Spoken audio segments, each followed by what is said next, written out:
कौस्तुभ साहब, इसका एक एथिकल एंगल तो है ही, इसका एक इकोनॉमिकल एंगल भी है। जैसे अगर हम ओला उबर की बात करें या जोमेटो स्विगी की बात करें, समझ में आता है जिन लोगों को अलाउ किया गया उनकी अर्निंग बहुत ज़्यादा है नहीं, वो स्ट्रगल करते हैं वो लोग। लेकिन आईटी एम्प्लॉयज़, वहाँ तो मुझे नहीं लगता पैसों की ऐसी कोई कमी होती है, नंबर वन।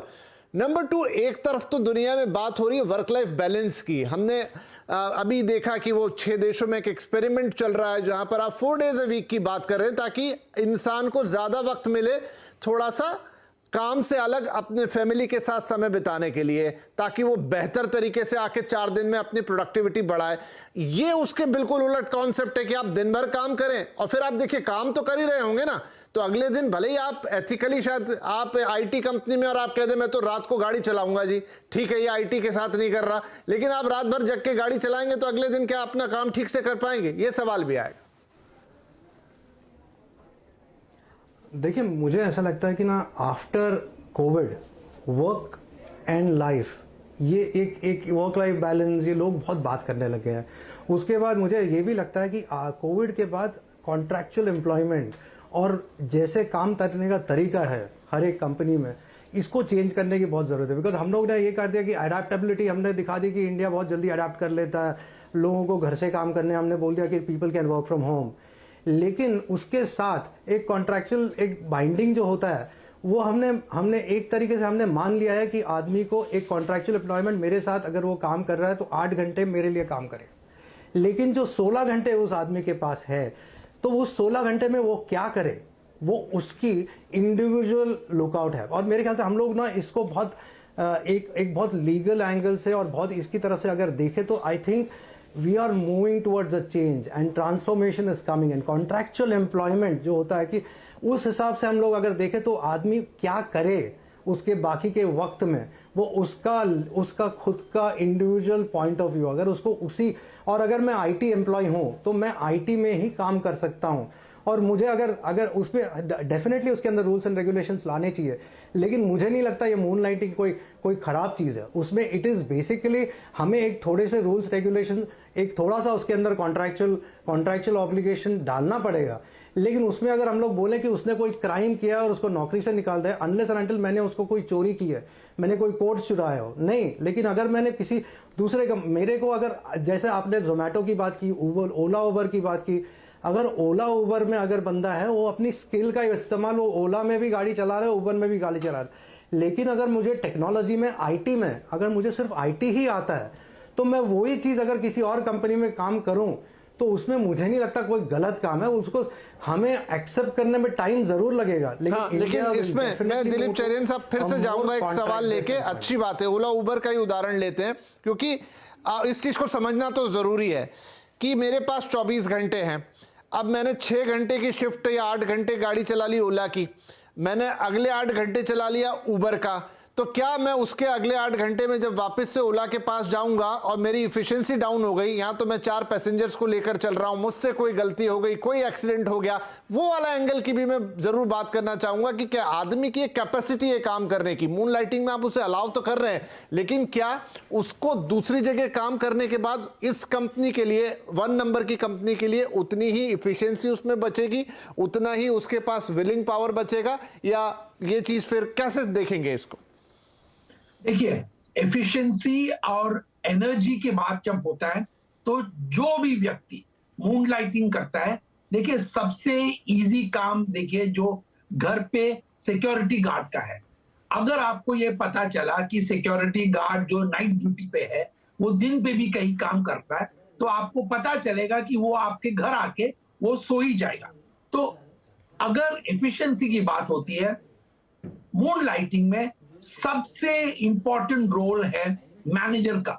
जो मैनेज करते हैं सिस्टम को, उनको डिसाइड करना पड़ेगा कि ये रिपोर्टेबल ऑफेंस है कि नहीं, क्योंकि जब मूनलाइटिंग होता है तो जब एफिशिएंसी का ड्रॉप मैनेजर ही नोटिस कर सकता है।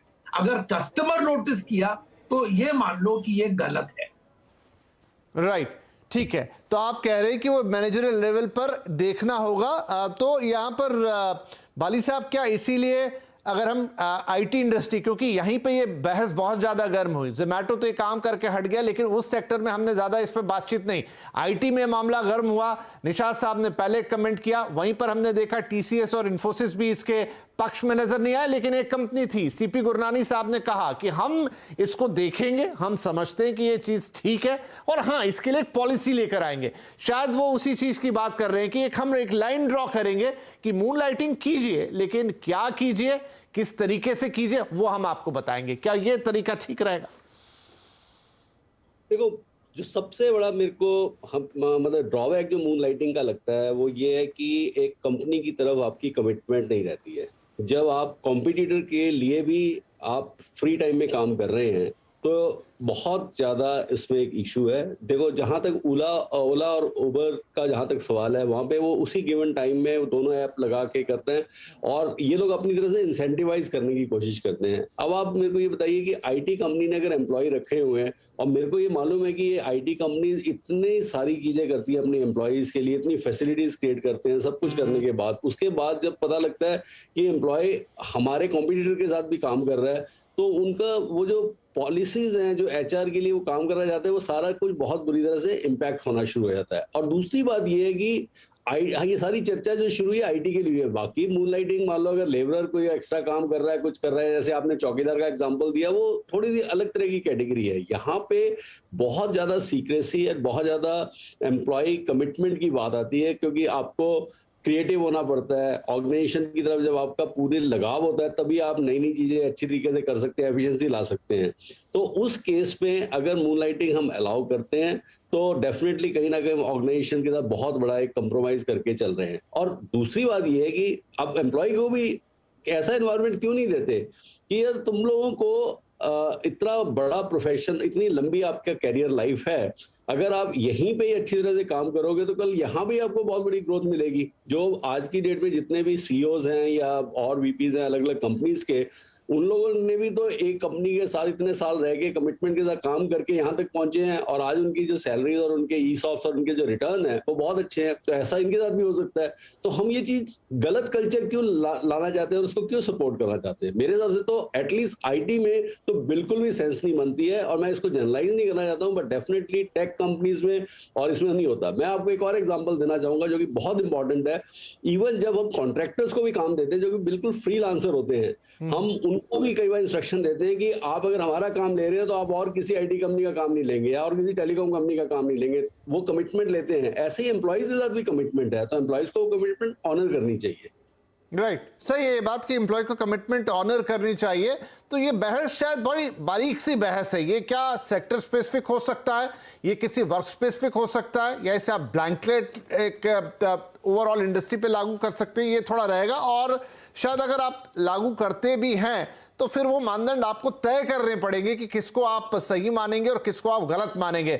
एथिकल क्वेश्चन आएगा, जैसे मैंने कहा एफिशिएंसी का भी क्वेश्चन आएगा, और वो तय करना कंपनी का ही काम है। एक छोटा ब्रेक लेते हैं, ब्रेक के बाद कुछ और एग्जांपल्स लेते हैं, कुछ और सेक्टर्स को लेंगे जिससे समझेंगे कि मून लाइटिंग क्या कंप्लीटली रॉन्ग है जिस तरह से लग रहा है, या फिर कुछ उसमें रास्ता भी निकल सकता है। छोटा सा ब्रेक, बातचीत जारी रहेगी।